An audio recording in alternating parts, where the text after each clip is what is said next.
Welcome to the Now, I'm Ashley Jenkins. And I'm Adam Ellis. If you've been waiting for a Jabba-sized and potentially shaped info dump of Star Wars news, then this weekend more than delivered. Star Wars Celebration took place in London, giving us brand new glimpses of Rogue One, tidbits on Star Wars Episode VIII, and the inclusion of a favorite character from the expanded universe into Star Wars Rebels. And we've got a roundup of everything you missed. Yeah, the festivities kicked off on Friday with a panel dedicated to this year's Star Wars anthology film Rogue One. Disney executives and cast came out to get the hype stations fully armed and operational, debuting a brand new sizzle reel of Rogue One, complete with behind-the-scenes footage. We saw more of what we've already seen in the trailer, but also lots of shots felt very un-Star Wars from a visual point of view. Gareth Edwards talked a lot over the weekend about making it a point to shoot the movie differently than previous Star Wars films, likening it to a war documentary. But of course, the big news from the panel was the brand new Rogue One trailer, which was exclusive to the attendees. The trailer managed to leak onto the internet because, of course, it did. Have they not learned anything from Comic-Con? It's already been taken down by the good folks at Disney, if you can still call them that when they take away our fun. Either way, it's gone. As far as what the trailer showed, it features shots of young Jyn Erso, brand new battles we haven't seen before from previous footage, but also the one and only Darth Vader. Vader doesn't. Yeah, what does he sound like? It's a one-time deal. Vader doesn't make a full-on appearance in the trailer. He's mostly there via audio that sounded just like Adam, along with the shape of his silhouette. But still, very exciting for those who hoped he'd make an appearance, and it is that final confirmation. Still in the Darth Vader arena, we're also getting a VR experience about the Sith Lord.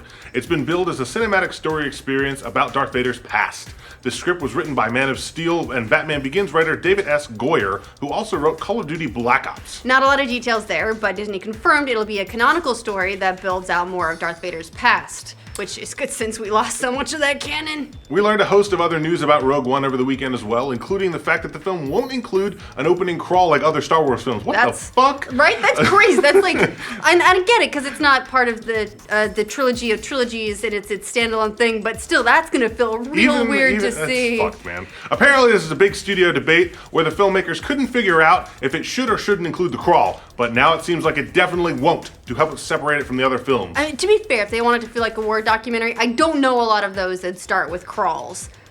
However, I don't know. They all start the same way. That's going to be a hell of a moment. There was also a funny moment where one actor on the Rogue One panel spoiled another actor's death. Whoops! It was probably force tortured by Kylo Ren backstage afterwards, right? Because that's also what happens when you spoil things. But let's get real.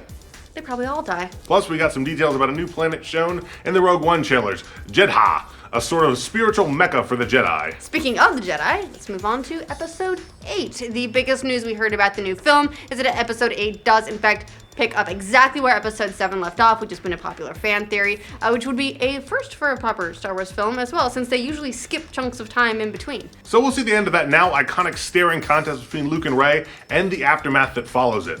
It's probably training montage. This is leading to a lot of speculation about what that means for the movie's opening crawl, which it will have.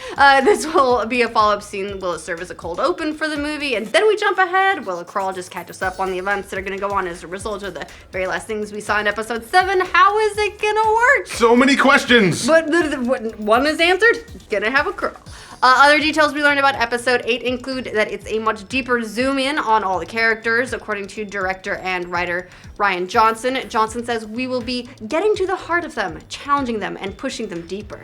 That sounds hot. Johnson also revealed the list of films he required the cast and crew to watch before Episode 8 production began, as they would heavily influence the tone and feel of the new sequel. In case you were wondering, those movies include 1949's 12 O'Clock High, 1957's Bridge on the River Kwai, 1964's Three Outlaw Samurai, 1960's Letter Never Sent, 1939's Gunga Din, and 1943's Sahara, which, oh boy, that sounds like a Kojima movie marathon. I have not seen any of these movies. Now you can have your own marathon. You can know exactly what the movie is going to be like. All right, you've probably never seen those movies. That is correct. But IGN actually has an interesting breakdown, which was endorsed by Star Wars story boss Pablo Hidalgo, and what it might mean for Episode 8.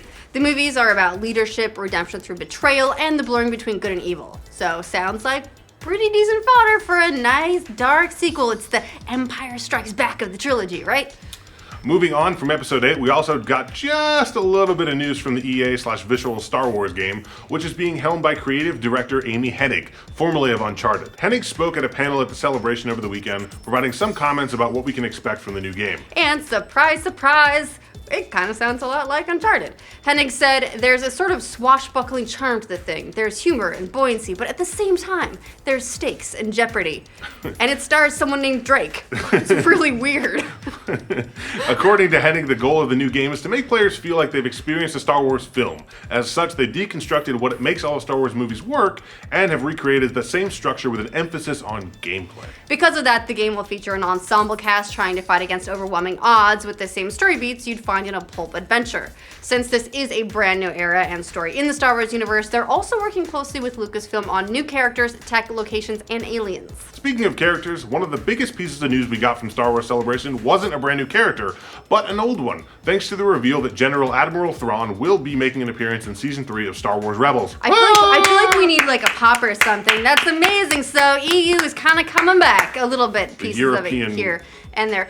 For those who don't know, Grand Admiral Thrawn is perhaps one of the most famous villains from the old Star Wars expanded universe, which is now known as Legends. The very first set of books released after Return of the Jedi are affectionately known as the Thrawn trilogy, thanks to him. Thrawn was a Grand Admiral. As you might expect from his name being Grand Admiral Thrawn. A new rank invented at the time for the books. He was a cold, super calculating villain who had an obsession with psychology, getting to know his enemies inside out so he could predict their every movement. So he's read Art of War.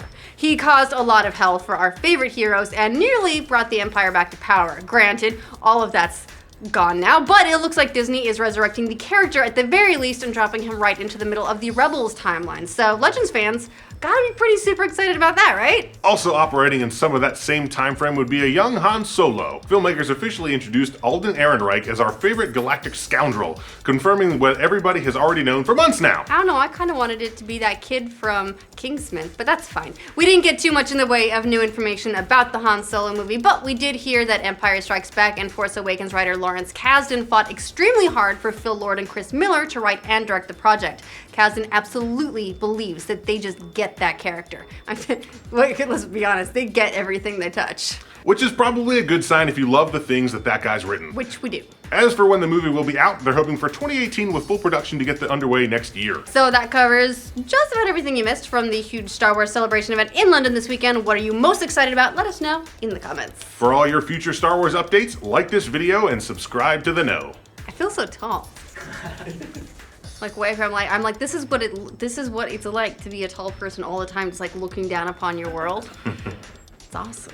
How do you do it? It's great, man. This is about as high as I get, though. I don't like heights in general. Really? Fuck heights, I dude. love heights. Do you ever like go up to the top of a building and like lean your forehead against the glass and look straight down? No, because it gives me like scaredness. Yeah, isn't it great? It's the worst. Fun. I hate it. Or do you ever like there's that building in Vegas where you can go out on the balcony and part of the floor is made of glass. So No, you I can won't see do straight that. down. I won't do that. I would You ever do seen that. those bathrooms that are like an old elevator shaft, but it's just a glass Yes! floor? That's fucking terrifying. I just like picturing like your dump or whatever going like falling down the shaft and going straight to the bottom going. It's just like a finite amount of shit you can take before it falls off. Eventually the shaft gets really short. All right. We're adults. Ugh.